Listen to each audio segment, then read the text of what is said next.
Task Force's webinar series, The Transformation to Value. My name is Jeff Micklos, and I am the Executive Director of the Healthcare Transformation Task Force. I will be your moderator today for our Transformation to Value, a Payer Perspective webinar.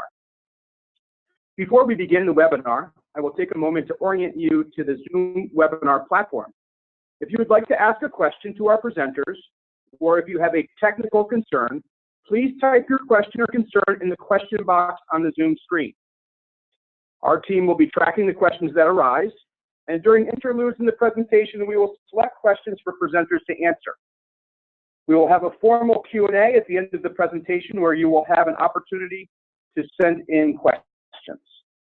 This webinar is being recorded and will be posted to YouTube and our website within 24 hours. We will send you an email once the materials have been posted.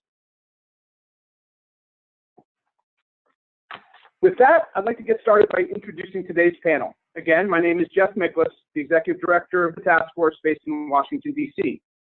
I'm very pleased to announce our speakers today. We have two very accomplished payer leaders and task force members. First, I welcome Brigitte Nettesheim, President of Transformative Markets at Aetna. In her role, Brigitte leads the development of Aetna's population health models. This includes the design, strategy, and performance management of models such as accountable care partnerships, risk-sharing models, patient-centered medical homes, and pay for performance. Prior to her current role, Brigitte served in a number of other positions with Aetna and was a principal with the Chartis Group. So glad you could join us today, Brigitte. Jeff. I'd also like to welcome Kevin Klobucar, Executive Vice President of Healthcare Value at Blue Cross Blue Shield of Michigan. As Executive Vice President of Healthcare Value, Kevin is responsible for product development, provider contracting and network management, medical and pharmacy management, as well as wellness programs and care management delivery across all lines of business for Blue Cross Blue Shield of Michigan. Kevin has held previous executive positions with the Blue Care Network. Thank you for being here, Kevin. We're glad to have you. Thanks, Jeff. I'm excited to be here as well. Great. So with that, we'll give you a brief overview of today's agenda.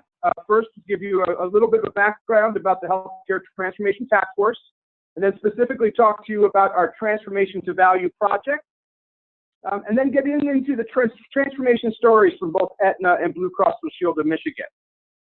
The perspectives will be grouped in our categories of our dimensions of transformation, focusing on strategy and culture, structure and investments, operations and accountability, and performance management. And we'll have some more to say about that frame in a few minutes. And then we'll have the Q&A and then tell you about an upcoming release of a task force product, which will also be subject of our December webinar. So the task force, who we are. We are an industry consortium that brings together patients, payers, providers, and purchasers to align private and public sector efforts to clear the way to accelerate to a transformation to value. Our payer members and provider members aspire to have 75% of their businesses operating under value-based payment arrangements by 2020.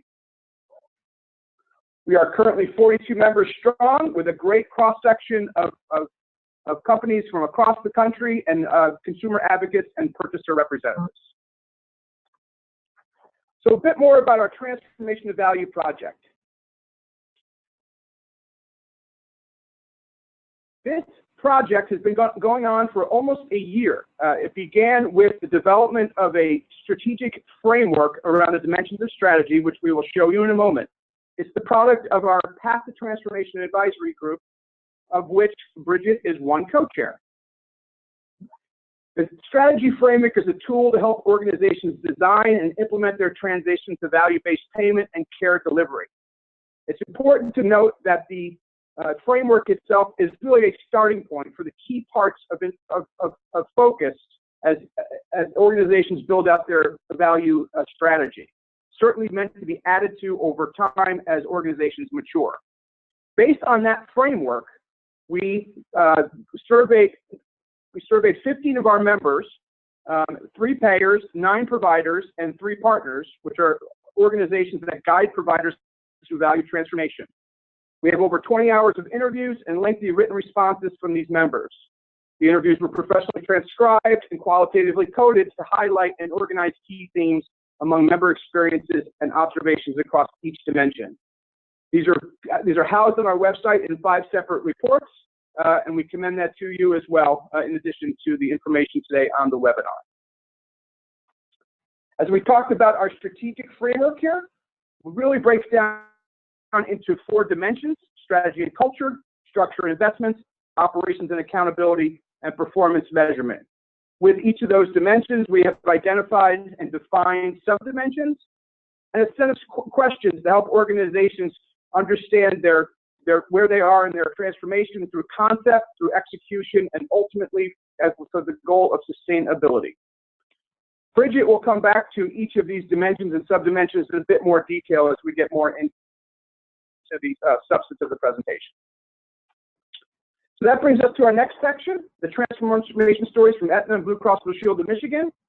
I'll ask Brigitte to start us off to give us some background on Aetna. Brigitte? Sure, and I did laugh a little as we prepared these slides.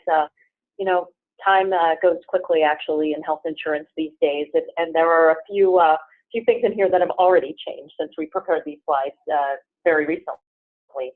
So we do service well over 20 million members from a medical perspective, medical insurance as a carrier and a health insurance company. We also have millions of dental members, and we run our own pharmacy benefit service as well.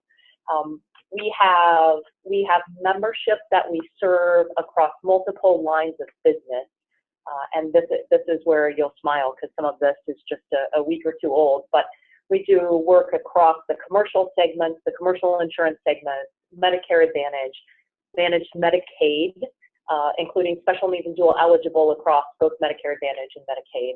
And then the life and disability business is now with the Hartford. So that's what's changed there.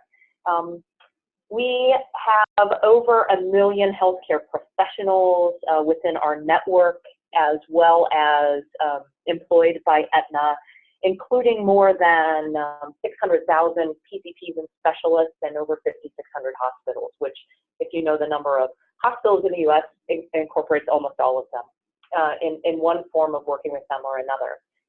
Let me talk a little bit about value initiatives, though. I think of note, Aetna's been on this journey, transformation to value journey, for over 10 years. When I held a role way back when called Network Performance and Innovation, as we designed our first quality performance model. Then we went into patient-centered medical home models, started working on more Medicare-based models, Medicare Advantage-based models that considered STARS ratings components. And then we began the development of an entirely new business of provider enablement services as well that would support more innovative partnerships, such as our joint venture health plans at Aetna. So that's a little bit about Aetna. Hopefully you've heard the name Aetna before, and those of you listening have done some great work with us. Thanks, Jeff. Thanks, Brigitte. Kevin? Thanks, Jeff. Yep, just to tell you a little bit about Blue Cross Blue Shield of Michigan. We are a health plan that serves about 4.5 million members here in Michigan. Additionally, though, which is unique, is we also service about 1.6 million members outside of Michigan in the other 49 states as well. Similar to Brigitte and Aetna, we service across the commercial business, Medicare Advantage, Medicaid, managed care, as well, both the special needs and dual eligibles in both those populations, and also do life and disability and own companies that do worker compensation and other activities as well. While we are just in the, as we would call it, the great state of Michigan, the mitten, we do have about 33,000 physicians and 152 hospitals that work with Blue Cross Blue Shield of Michigan, and our HMO Blue Care Network, which is a pretty significant size HMO of about 865,000 members here in Michigan. And similar to Brigitte as well, we've been on this journey. We actually started back in 2005, really trying to shift the focus from fee-for-service to fee-for-value. We've kind of, and we'll probably get into this as we go through the day today, started with a physician group incentive plan, and that has evolved from helping fund some of the infrastructures of physician organizations, which have been kind of the backbone of our value transformation in Michigan. Starting there to some value-based reimbursement and uplifts within that, and obviously moving along to patient-centered medical home and provider-delivered care management. And so I'm excited to kind of talk about our journey through that as we go through the day. Thanks, Kevin. So now we'll get into it, folks. We'll walk through each of the dimensions of transformation. Brigitte will provide us with more detail on the components of each dimension and a bit of the Aetna perspective, and Kevin will also describe his organization experiences. As a reminder, please go ahead and submit your Q&As through the portal at this point if you have them, and we'll certainly have time for additional Q&A at the end of the presentation. And so with that, I'll turn it over to Brigitte. Great, thank you. And as Kevin and I have this conversation, it'll be slightly interactive between the two of us. As Jeff said, I'll kick this off. I'll talk a little bit about each of the dimensions, give you some background on them. I believe the bullet points on the key elements are somewhat self-explanatory, so we want to dive right into some of the lessons learned, where we've been successful, and any advice that we have for the audience. The great news is that we have a varied audience today, and that will be exciting because I believe we'll use a lot of examples from both the state of Michigan, all across the state of Michigan, and then a little bit more of a national perspective as well. So our first dimension is strategy and culture, and there's a reason this is first. Yes, it is the cornerstone of working toward value, transformation toward value. There's a very large strategy and cultural component here, and the subdimensions very purposeful in terms of organization, a formal type of organization. How do we want to be structured when we're thinking of entering into brand new business models?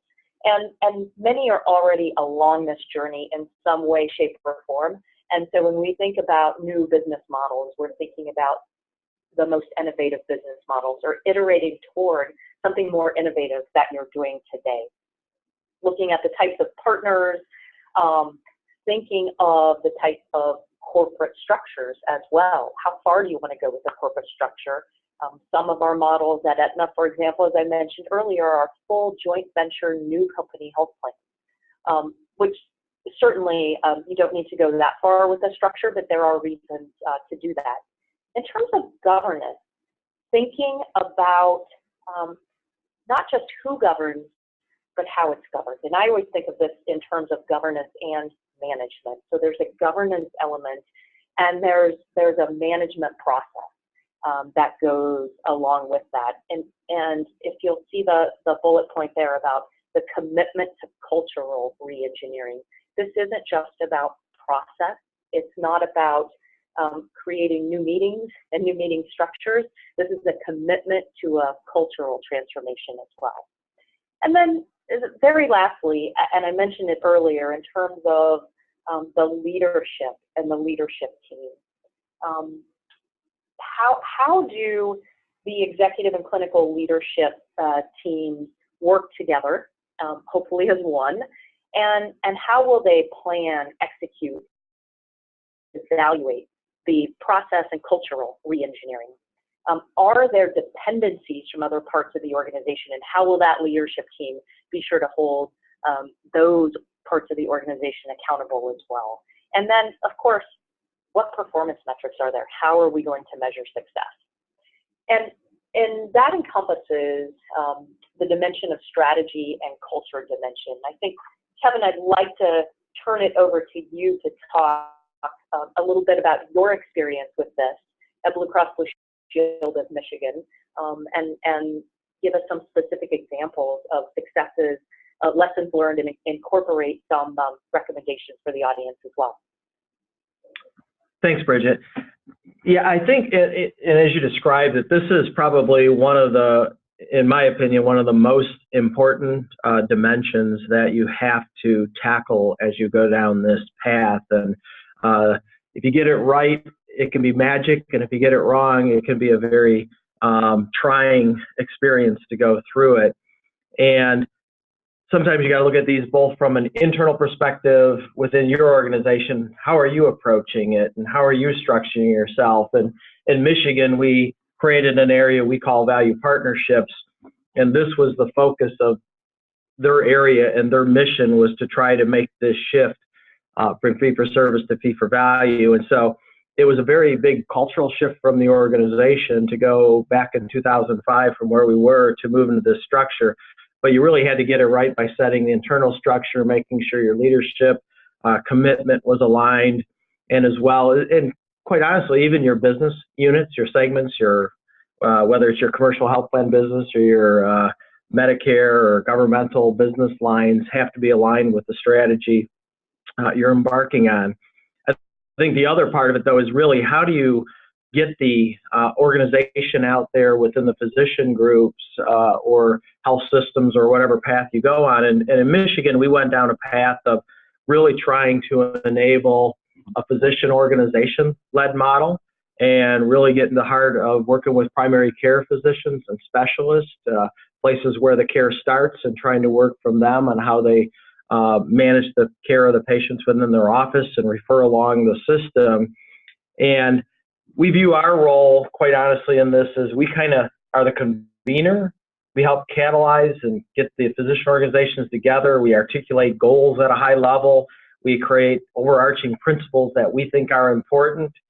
And then we really leverage, and the physician organization is really the effector arm. They're really the ones that are out there making the change. They give the structure, kind of the technical expertise to kind of support how do we move information back and forth amongst themselves with the health plan and give that kind of 360 view to it. And so one of the things we did up front, which I would say was an amazing success, it was a little scary when we first did it, though. We literally have quarterly meetings we have 43 of these POs that participate today, and we bring them together every quarter into a room, and it's like watching magic happen when you see these physician organizations interact with each other.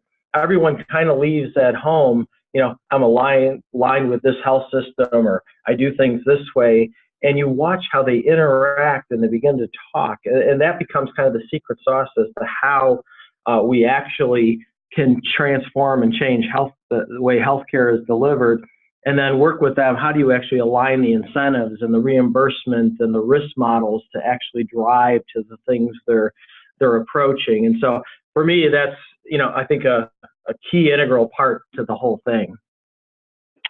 I love the word you use, scary. And as I think about this, when we talk about the culture that we're transforming to, the cultural reengineering, I'll say this, and then I'd love for you to comment on it, Kevin. So a culture of entrepreneurship, assuming positive intent from partners, celebrating and communicating successes early and often, and then not fearing failure, being ready to iterate again and quickly. I guess I look at it as, in these models, the culture is more of, hey, some days you win, some days you learn, but we're always changing. We're pushing forward all the time. I'd love to hear your perspective on that. As you use the word, this can be scary. No, you're absolutely right. As you go through this journey everyone kind of has to let their guard down a little bit. And I think in the traditional sense, when you go back, there was the health plans and the providers, kind of sat on opposite sides of the fences, and we basically had to take down the fences and get around the table together. And I can tell you, were there mistakes made in the journey? Absolutely. Sometimes it would be the health plan, we would put a fence back up and we would kind of dictate, here's how we think this should be. And you'd have this, adverse reaction back. And sometimes the providers would put their picket fence back up and say, well, you really don't understand how care is delivered, and we need to do it this way. And so we call each other out on that as that happens. And as you said, we have great successes, and we need to take time, and we do that at the meetings, to say, you know what, look at this. We have these kind of metrics. We're trying to move the needle, say in ER visits that could have been maybe delivered in a primary care physician's office if the care had been done appropriately. Put that up and say, you know what, celebrate it. It was a success. We moved the needle. But at the same time, if there's something we worked on and didn't work, let's put it up there. And it's not to place blame, but it's actually to get back around the table and say, you know what, that didn't work. What do we need to redesign? What do we need to change? What do we need to fix to actually get a success that we can put up there next time we get together?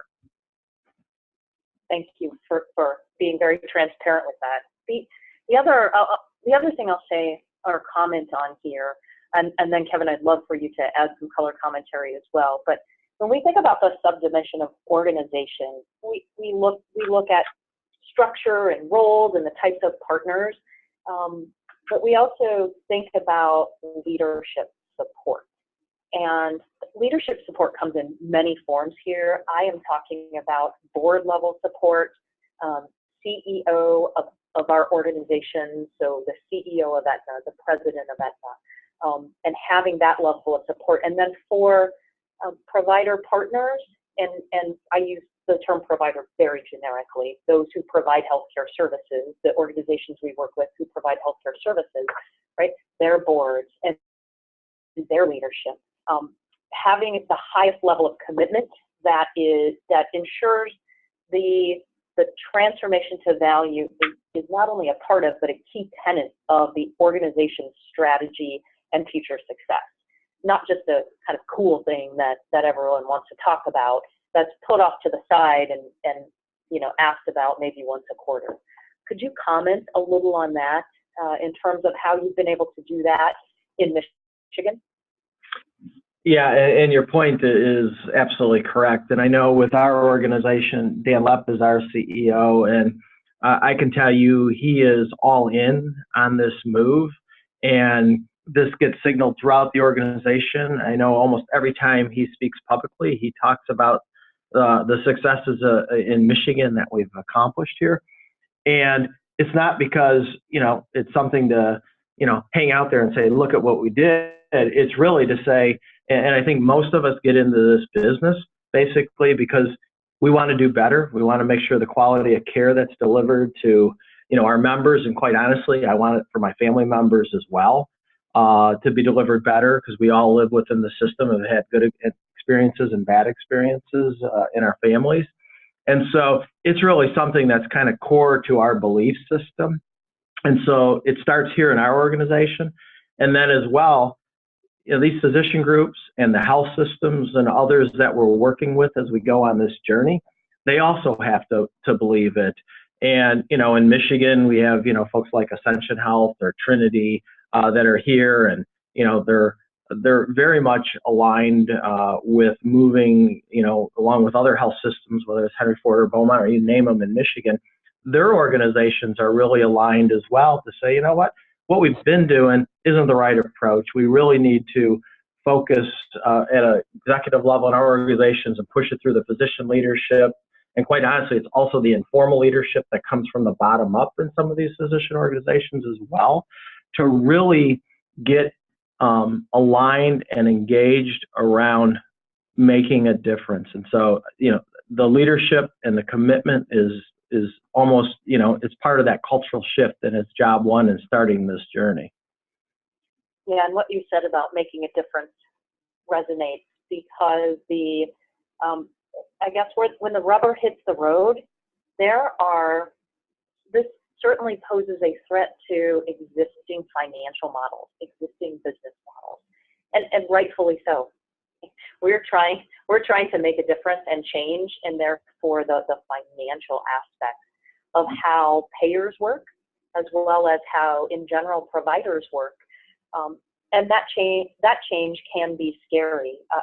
So I'll make a comment on how we can think about working together in the future to make a difference, and then Kevin, I'd like to hear your perspective as well. But it really is all about the consumers of healthcare and the communities that we all jointly serve, and making it simpler for them, making it more affordable for them. Because if we're not doing it as the sort of large existing organizations, someone else will come in and do that. And so that's, when we think about, when we have tough times in our partnerships at Aetna, we come back to what's best for the consumers of healthcare at the end of the day. What's the right answer to make it simpler, to make healthcare, not just the delivery of healthcare, but access to healthcare and the financing of healthcare simpler for them? I'd love to hear you comment a little on that. Yeah, it's interesting, and there's a lot of time spent, and one of the kind of the hallmarks of the model that we work with the physician organizations and the physician groups and health systems on is really the patient experience.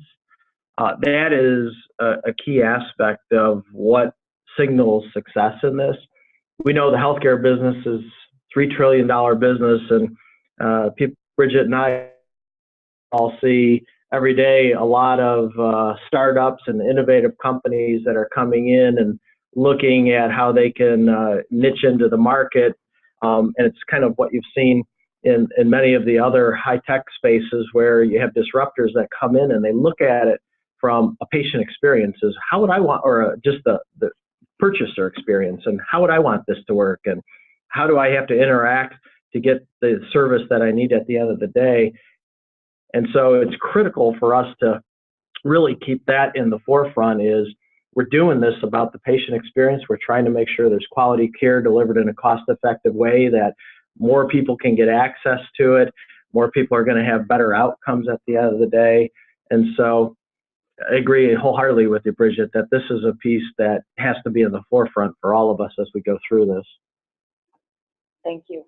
And I know that we have spent quite a bit of time on this one dimension, but as I think you heard Kevin and I say, this is the cornerstone of everything. Without getting this right, I don't know that any of the rest of the dimensions that we're talking about, no matter how well they're planned and executed, I don't know that it will work in terms of transformation. So if we could move to the next dimension, please, and that's operations and accountability. And we're thinking here about operational, oops, did I forget one? Did I forget structure and investments? I'm sorry, I did. I skipped one, everyone. I apologize, but we'll go to structure and investments dimension, which is our second dimension.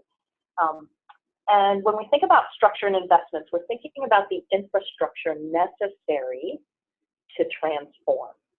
And what is that? How do we support the value model? And we think of infrastructure often as, well, there's a lot of IT work that needs to be done. But in truth, we're thinking about planning for capital investments, and it's not just IT work. It may be investments in acquiring new capabilities to help with access, which fits into the infrastructure here because we're actually expanding the concept of a community network of service providers. We think about the workforce, and we talked a lot about culture earlier and an entrepreneurial type of attitude, fail fast, iterate, move forward. And I will be perfectly candid in saying that at a large company like Aetna that's been around for a couple 100 years, 200 years, right? We are not known for being the most entrepreneurial necessarily internally. And so thinking about a workforce that may come from different industries even, how do we create that energy and that it's okay to fail as long as we fail fast, iterate, and continue to push forward. And then the last subdimension is the business focus areas. And the business focus areas, when we're thinking about that, is, well, where do we want to place our efforts? And often this aligns with work that CMS is doing through either CMMI or through Medicare or through Medicare Advantage and those programs. So where do we want to focus? And if we as an organization, as a payer, want to focus in one area, yet providers in a given market are trying to focus somewhere else, how do we align those efforts? How do we align working on behalf of the commercial insurance segment with the work that providers are already doing potentially on behalf of the Medicare population and the Medicaid population that they serve? And so thinking about those business focus areas is absolutely critical so that we're not trying to take on, I would say, way too many projects and move forward incrementally instead of really focusing and moving forward quickly in a few key areas. And so, Kevin, I'll let you comment on some of the experience that you've had at Blue Cross Blue Shield of Michigan in this dimension in particular.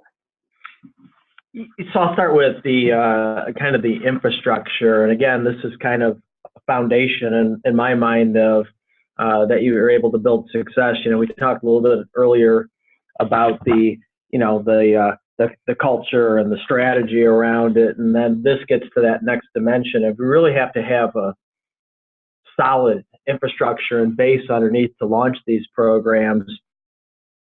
And as I mentioned earlier, we made the decision in Michigan really to build that at the physician organization level. And so we ended up, starting the program back in 2005, and the initial funding really went in to build the infrastructure within these physician organizations so they could then work with the physicians downstream to actually enable and enact, this transformation needed to get around. So you think about things in terms of whether it's patient registries or the movement of admission, discharge, and transfer data. And in Michigan, we're blessed to have the Michigan Health Information Network, which is a exchange that collects information across several health information exchanges locally within Michigan that connects to the providers. But to get all these connections done, to have the performance reporting, the transparency around all of this, it does take capital and infrastructure. And you could try to design it. We could try to design it where we're trying to get it out to the individual physicians, which would be a really complex way. And I think the physicians react much better when they're working within their own physician organizations to try to get this hoisted off the ground. And so that we made significant investment and still actually continue to make investments in that space. And then it kind of builds from there as you get the base built. And then you need to say, okay, you also have to commit the dollars for the value-based reimbursement as well. And one of the things we did in Michigan is we've, frozen the physician fee schedule since 2009. Anything that would have been put into increases has been set aside to actually put into value-based reimbursement. And so we've enabled uplifts through that. And, we're basically each year paying out over $500 million in reimbursement that is tied to value-based reimbursement in form of uplifts or incentives to various parties. And so that really begins to then, you get the well kind of built, and then you have to prime it with the capital sitting on top of that. And then if you move across to the workforce, for us, it's actually really interesting. When I talked about earlier, we built this value partnerships area.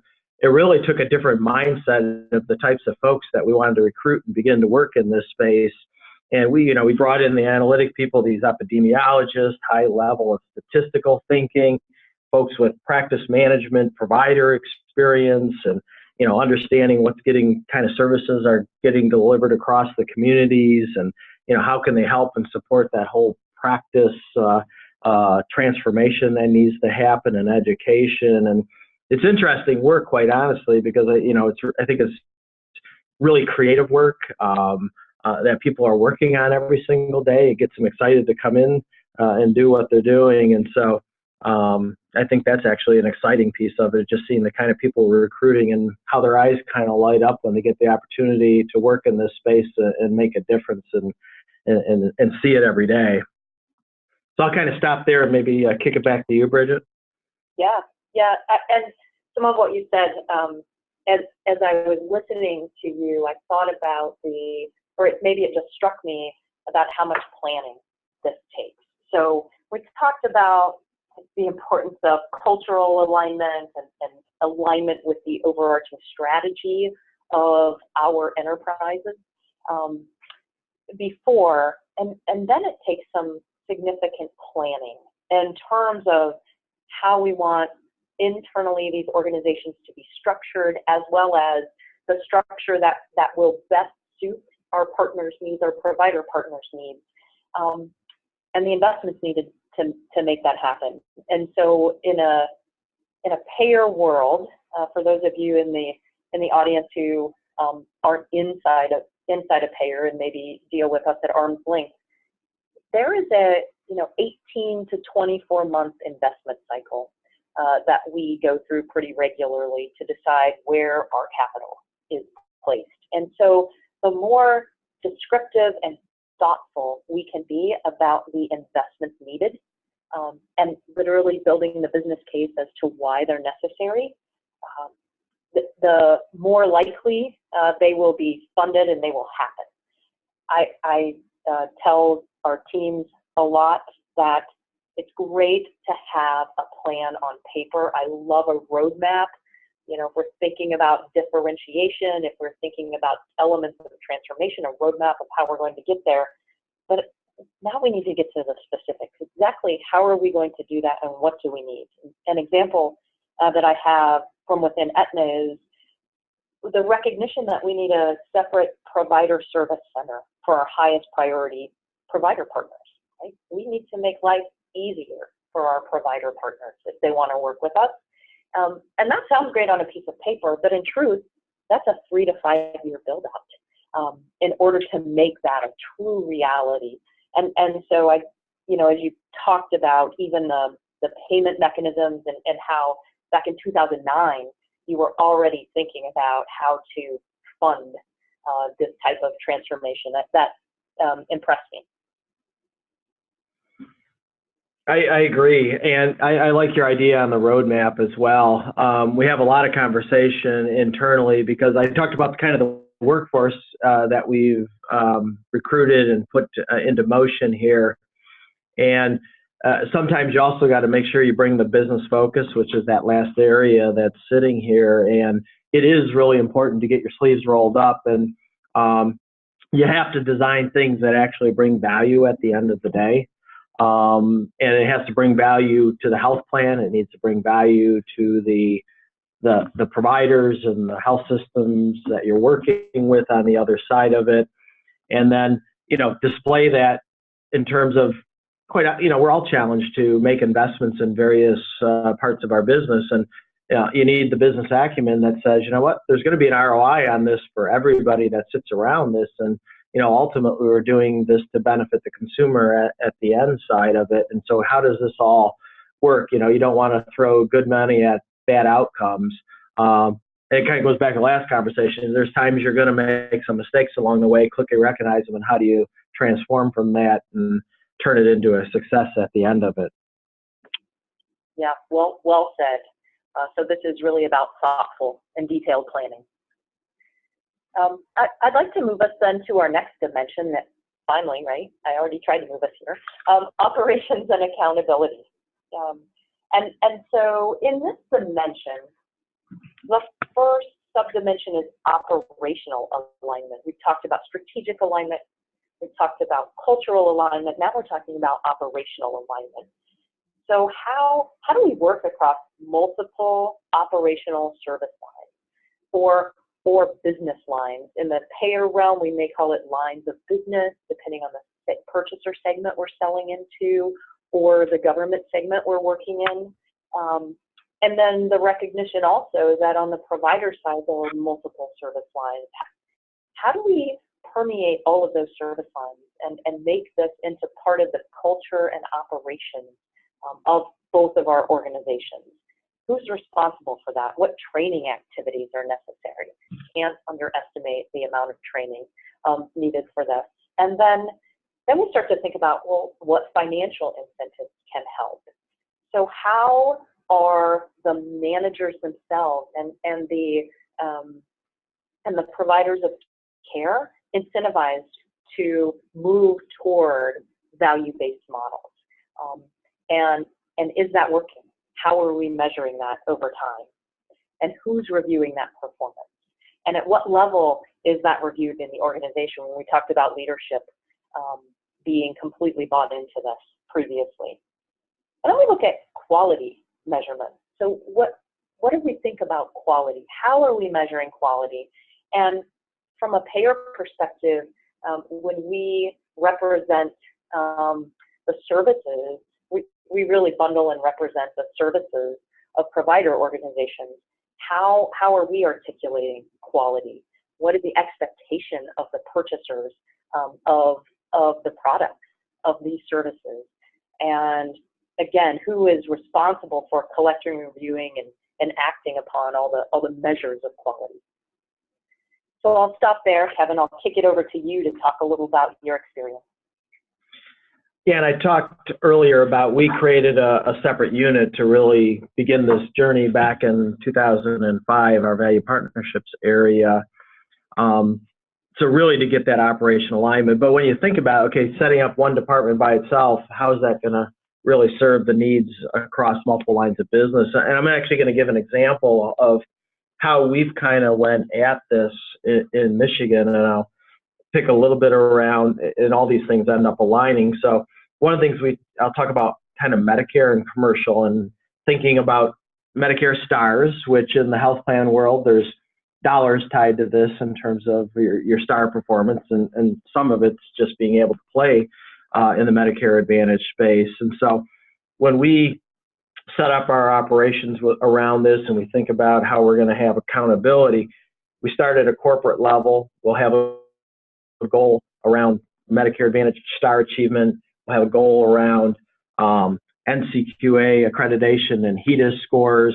And then those things will trickle down and say, okay, we have these things. Then the thing is, and I always talk about this with a lot of folks, is that if you don't have alignment amongst your programs, so if you're doing one thing for Medicare and you're trying to do something different for commercial, it's hard for the providers that are on the other end of it to say, well, what's important to you? Which things should I be focusing on?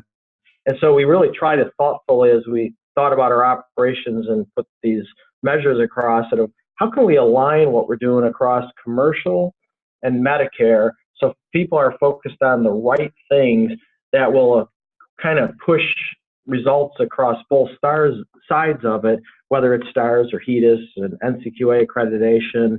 And we measure those outcomes and we share those. We're sharing it actually, one of the examples with our physicians on Medicare Advantage that gets to this is in our risk relationships, the gain sharing actually moves. They have higher opportunity on the gain sharing side, the higher the star scores that they have outcome for.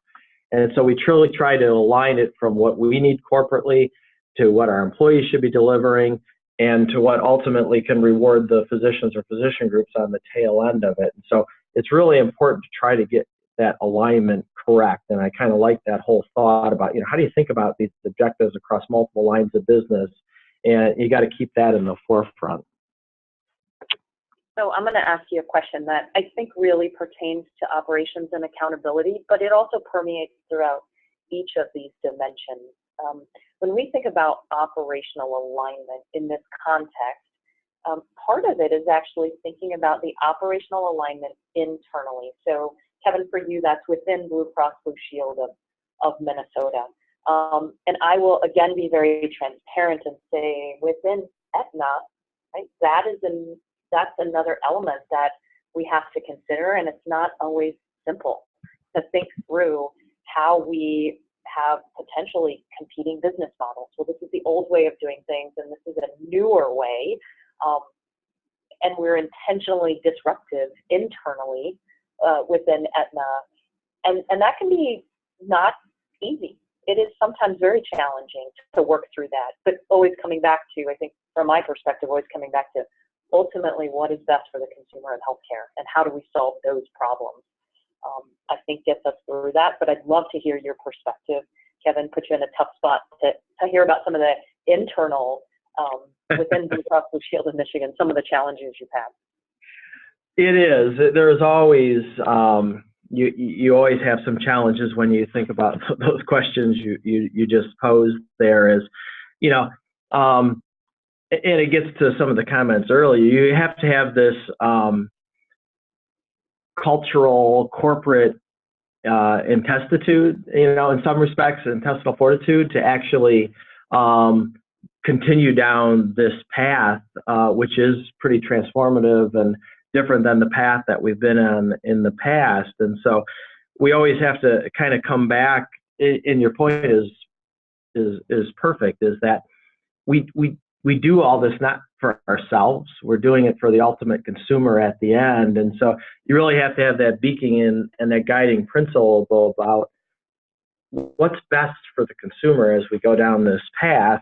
And does it make sense to make this shift in the path we've been going in, and getting the business units and getting, your functional areas all aligned with making this shift from how we've been doing things in the past to how we're going to be doing them in the future, and thinking ahead, what's out there 5 years from now, and how do we be, because you said it earlier, some of this stuff is 18 to 24 months. Sometimes, honestly, it's 36 to 48 months to really push through some of these things. And it takes that alignment across an organization to continue to persevere and move down that path. Great. And thanks for your honesty on that. Again, your candor is much appreciated. I suppose it's a little scary to be on this call with the audience admitting some of this, but but that's what we're here for, to share our learnings. I'd like to move to the next dimension now. And our final dimension, which is the performance measurement, is, I like to say, as a former med econ person, is that I'll believe it when I see the proof. And so again, thinking about when we're first establishing business models, well, what's a success look like? How do we prove we're successful? How do we know through key performance and early indicators that we are not going to be successful, so that we can pivot very quickly? And that's really what this dimension is about. It's about evaluating implementation, not just total outcomes 18 months later, but the performance indicators of how's the implementation going, where are we running into problems, how are we progressing, and then, of course, measuring the outcome of different value-based care programs. And I find this evaluation is so important as we're talking about having done this over the course of 8 to 10 years. What are we learning? How are we incorporating that into the next generation of models? And that is something that I think Aetna and informatics team helps tremendously with, to help us understand, is this model effective? How did the pay for performance based on quality measures, how did that impact quality? Did it impact cost at all? Did it help with a patient experience and a member experience at all? And so we're measuring all of those dimensions. And as we measure those, we learn and we iterate to the next model, or make tweaks to an existing value-based contracting model. And that includes financial modeling for some of the more, I would say, progressed partnerships financially, or the more integrated financial partnerships. And I'll give you an example, a very recent example. When we had a board meeting for a joint venture between a joint venture health plan where Aetna and Banner Health in Phoenix have joined together to create a new health plan there. And Mark Bertolini, the CEO of Aetna, turned to Peter Fine, the CEO of Banner Health, and said, how do we know the investment we've made together is worthwhile? How are we measuring that? Let's talk about what we expect as the owner organizations, and make sure that the economic value that we believed we could achieve in this joint venture, that we're measuring that on a regular basis, that the board of this health plan is bringing that to light every time they meet. And so when we think about financial modeling, it's on multiple levels, and we have to make sure that every stakeholder that's involved, down to and including the consumers of healthcare, the members of health plans, right, the impact to them as well. So go ahead, Kevin, I'll have you comment on this a little bit. Yeah, and I'll take it to, you're right, because at the end of the day, it's about the outcomes and what happened. And, as I talked a little bit earlier, getting the organization aligned and continuing on this journey, it has to be more than, as they say, hope and prayers and a strategy, that you really have to, at the end of it, really show outcomes and share what's occurring with this. And I'm just going to switch to a specific example in Michigan that we spent a lot of time measuring, because as part of this whole transformation, one of the centerpieces of it is really this shift we made in 2009 to a patient-centered medical home. And there are results that we're seeing, and we've worked with our actuaries and some of our data analysts and epidemiologists to really try to understand what we're seeing in the data. And so over the 6-year journey that we had measured, we've actually seen a $427 million in prevented costs that would have not happened without this program. And in the end, it's not just about cost, because yeah, obviously the cost, it's a good thing, it gets passed down to the consumers, but we don't also want to do it at the cost of quality either. And so we spend a lot of time measuring the quality aspects of it. And it's pretty amazing when you step back, and it's like those patients that we had in our patient-centered medical homes, they have 22% higher chance of getting a colorectal cancer screening, or almost 23% higher chance of getting a breast cancer screening, or a 30% higher chance of actually, if they have a BMI challenge, actually getting a weight assessment and some counseling around that and some help around that. We've seen reductions, in the 20% range of ER visits. And so you have to measure, the outcomes to really demonstrate the value of the journey that you've been on, so you can, have successes, as I talked about earlier, put them up there, celebrate the successes, and then go figure out what's the next mountain we need to climb and how do we even do better so we deliver ultimately more value out there to the consumers. Couldn't agree more, and thank you for that. I do want to be cognizant of time and know that we do have a Q&A session, and I don't want to cut that any shorter than I think I already have. I'm probably 3 minutes into it already. So with that, Jeff, I'll turn it back over to you.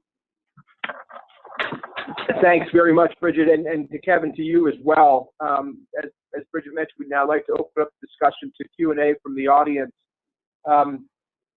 We have one question for both speakers, and kind of about a value partnership question. What minimum number of covered lives associated with a provider organization do you look for to establish a value-based payment arrangement? Well, I can start with that. I don't know that we look for a minimum number per se. I will say there is actuarial credibility needed in order to be realistic about results and how they turn out. But I think we have organizations with value-based contracts with as few as 1,000 members that are in them. And if it aligns with other activities that the provider organization is doing, great. That's another 1,000 lives that aligns with their population health management and value-based efforts. Yeah, Brigitte, I would agree. The actuaries, a lot of them would say probably you need, in the 1,500 range probably for a real, truly credible population. But I've heard numbers from 1,000, as well. And so I think it kind of resonates to me with kind of the answer you gave in this space. Okay, thanks. Another question is, can you all speak to any value-based healthcare initiatives your organization is involved with related to diabetes care? So I can, and I don't know that I would call it value-based more than a partnership. So with our joint venture health plan, we've joint ventured with Innova and have a health plan called Innovation Health in Northern Virginia. And we've been able to combine the efforts of Innova, the resources and efforts of Aetna, and the state of Virginia to join with the state of Virginia's diabetes program, so that we're not, I shouldn't say we're not, but we are using all of our combined efforts and resources toward one program for the members that are within Innovation Health. And when I think about value-based models and what we're trying to accomplish, to me, that's the ultimate accomplishment, is being able to combine those experts and resources and intellectual capabilities across an entire state initiative. That's something that we're doing certainly in the diabetes realm. Yeah, in Michigan, there's several initiatives, and for the whole patient-centered medical home, diabetes is one of the forefront, diseases that we continue to work with our patient-centered medical home physicians. And then as well, we're doing a pretty big shift around, both with diabetes prevention programs, which is, I think, an important aspect as well. Let's get the people before they end up with diabetes and help manage their health and their life. And then also shifting into diabetes management programs as well. And one of the things we're doing, there's actually a technology company that we're working with, we're piloting right now, that has some pretty good hope around helping patients manage their diabetes much better and really continually monitoring their insulin levels and working with them one-on-one. And so I'm really hopeful about some of the outcomes we're seeing in this space. And I wouldn't say it's as much around the payment methodology as, to me, it's more about let's figure out how we address the disease. Yeah, it's a really important point that care delivery and value-based payment really are two kind of levers in the pursuit of the ultimate objective of serving the patient correctly. We're about out of time, but I'm going to ask one question of the prerogative here of the executive director to say, you both have shared great insights, the level of commitment necessary, the hard work that it takes. And just thought maybe we'd like to leave the audience on a note of what have you each found to be one of the most rewarding outcomes of your pursuit of the value agenda? So I can start. It's the people I work with every day.